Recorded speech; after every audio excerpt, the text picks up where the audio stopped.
I realized it is one of my bad habits to prolong reading a book that I don't want to see. Well, let's just back up.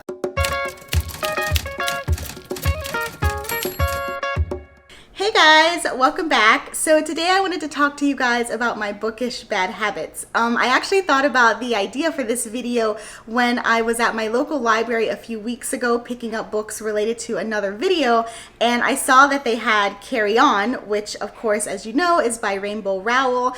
I went ahead and checked it out, and I realized that I have checked this book out, oh my goodness, like 3 times by now, and I have still not finished it. And it got me thinking as to why I just cannot bring myself to finish this book, especially because I know I want to read it. I'm sure it's going to be good. I love Rainbow Rowell, but just something in me is just compelled to not finish it. So it got me thinking about my other bookish quirks or bad habits, and I wanted to share with you guys, mostly to get it off my chest. But of course, if you guys share these same habits, or even if you have your own quirks, I'd love to hear about them, mostly so that I know I'm not the only one who does these weird things. So without further ado, let's jump right in.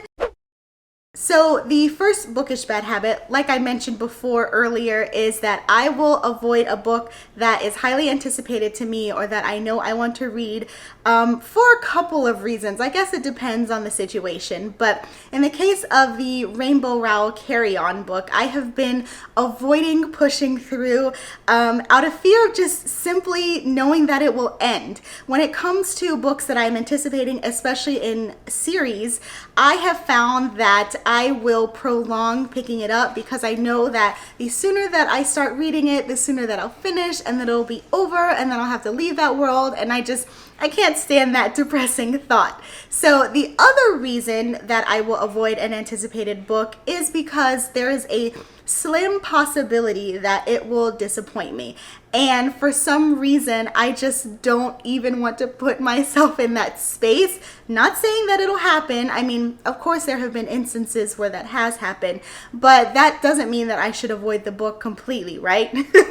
Let me know I'm not the only one that does this. Okay, so my second bad habit, which completely contradicts the first one, is that I will avoid books altogether if they are too hyped.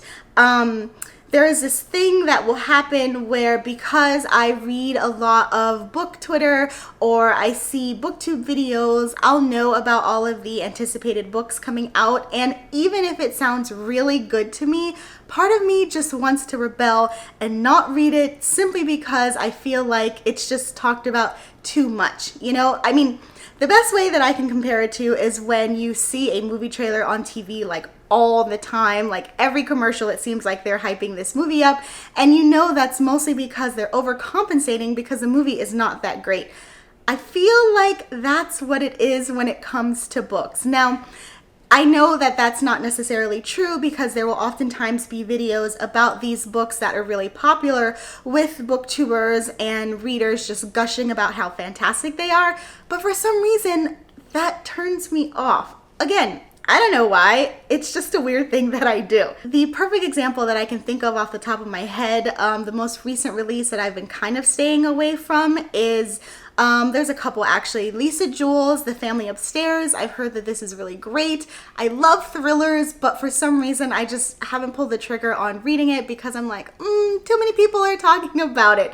And another example, again, in that kind of quirky mystery genre, is The 7.5 Deaths of Evelyn Hardcastle. Again, I have heard great things about this book. It is right up my alley. I have picked it up and put it down so many times at Barnes & Noble, and I can't bring myself to read it because I'm like, is it worth the hype? I mean, I'm sure it is, guys. What's wrong with me? I don't know.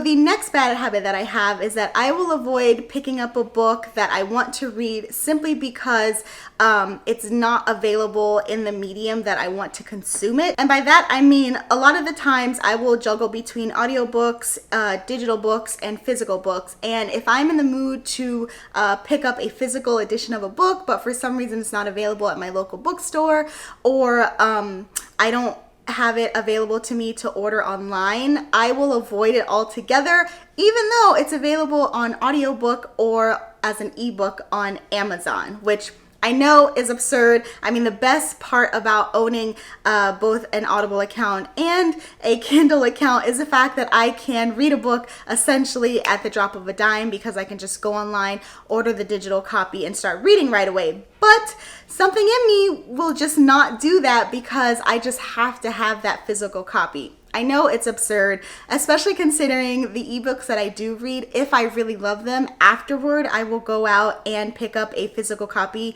to own in my bookshelf collection. But again, it's a weird trade. I don't know what's wrong with me, and hopefully I'm not the only one who does this.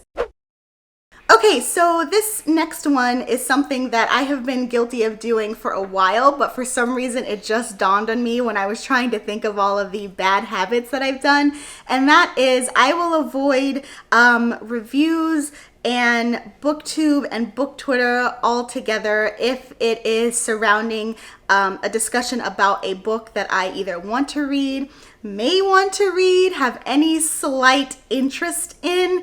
I've always been one of those people where, other than reading the synopsis of a book, I don't like to read any kind of reviews or naturally spoilers, because I want to gauge my own opinion. But over the last couple of years, especially in the advent of social media, I have realized that I've taken that a step further, in which I will avoid, for example, my favorite booktubers altogether, even if it's just a general discussion about the book. It's just something in me. I don't want to be influenced in any kind of way, even if it's just them talking about an update, or, oh, I really like this insert generic scene here. I don't want to read it. I don't want to hear about it.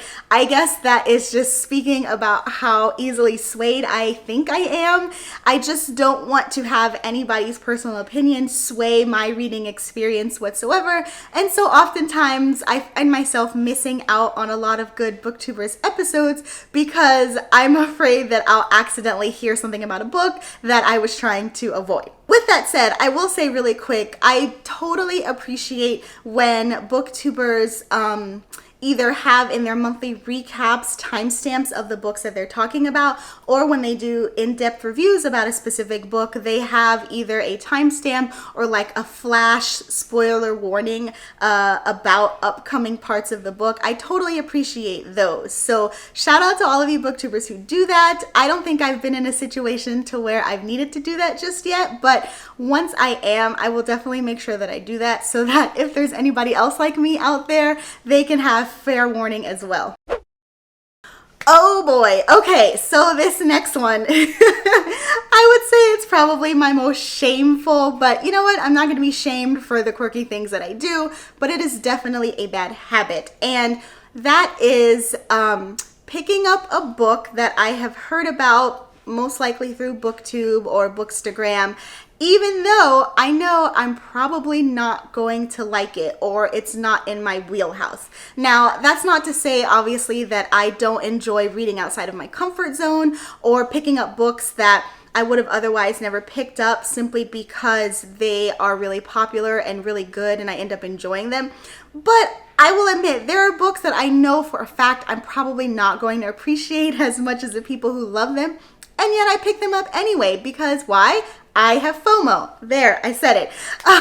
There have been so many books, especially young adult books, because let's be honest, BookTube and Bookstagram are mostly compiled, or rather the ones that I've seen in my channel lineup are mostly young adult and fantasy lovers, and that's just, it's not my cup of tea. Now, that's not to say that I haven't read YA in the past, or I don't appreciate a good YA or even a good fantasy, but 7 out of 10 times you can bet that I probably won't love it like the people who are talking about it.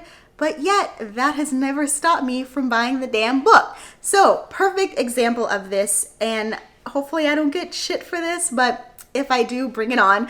Perfect example of this are the City of Bones series, or rather the Shadowhunter series by Cassandra Clare. Oh boy, when this first came out, I was all over it. I went out and I bought the first book.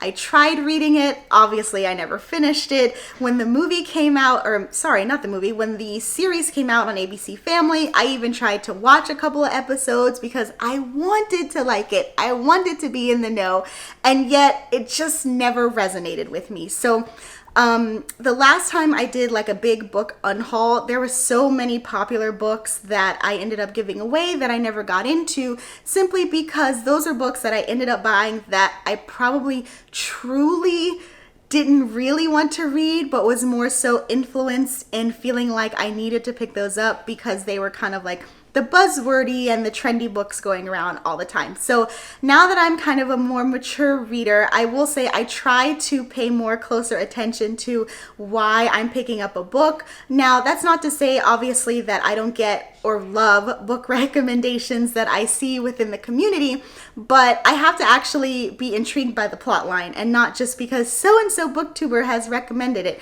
or else I'm wasting a lot of money, guys. And even more importantly, a lot of valuable bookshelf space. Okay, so this last bad habit is more of a personal one. I will admit it's probably not that big of a deal, but it's not rating or writing a review about books that I have read on Goodreads. So essentially not keeping up with my Goodreads account. I started Goodreads way long time ago, before BookTube was a thing, before book blog, well, probably right when book blogging became a good thing, and I loved it. I still love it. I still have my account, but when I first started, I was extremely vigilant about rating every book, writing a review for everything, sometimes marking my progress because you can kind of do that update tracker.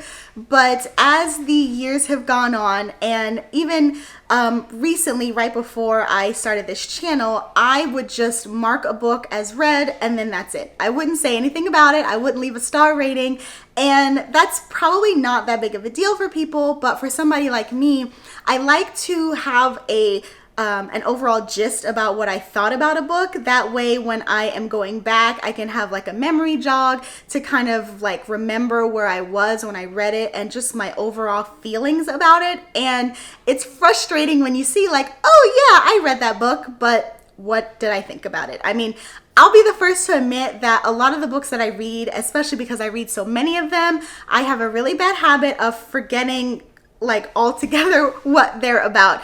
There have been times actually where I have probably gotten through 50% of a book before I realized that I've read it already. That's pretty sad, but anyway, I digress. So I have a really bad habit of not keeping up with that, and it's definitely something that I want to try and get back up on.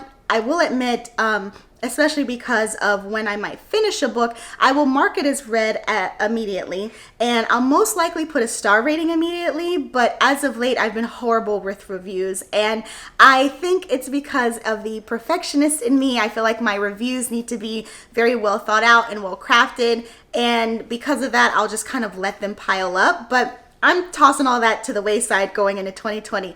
My plan going forward is, if I am compelled to write a long review within my Goodreads, sure, by all means, go for it. But 8 out of 10 times, because I know myself, I'm not going to do that. What I'm going to feel like doing is just giving a few words, just my raw emotions coming out of a book. At least that way I have something. Pausing. Sorry, guys. Okay, where was I?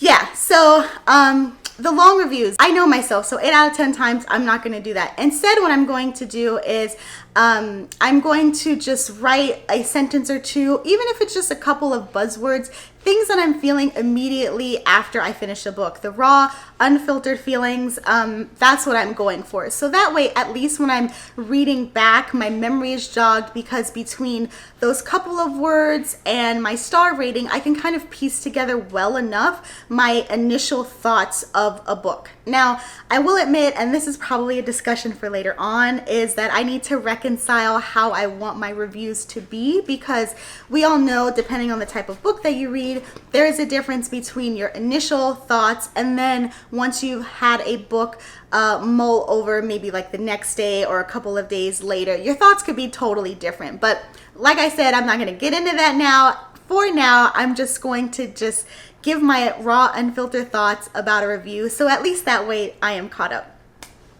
Okay guys, those were my bookish bad habits. I hope you enjoyed indulging me with my little confessional. Like I said, please let me know in the comments if you share any of these weird quirks with me, or even if you have your own, because misery loves company and I don't want to be the only one with these weird bad habits. So in the meantime, I'll see you next time. Bye!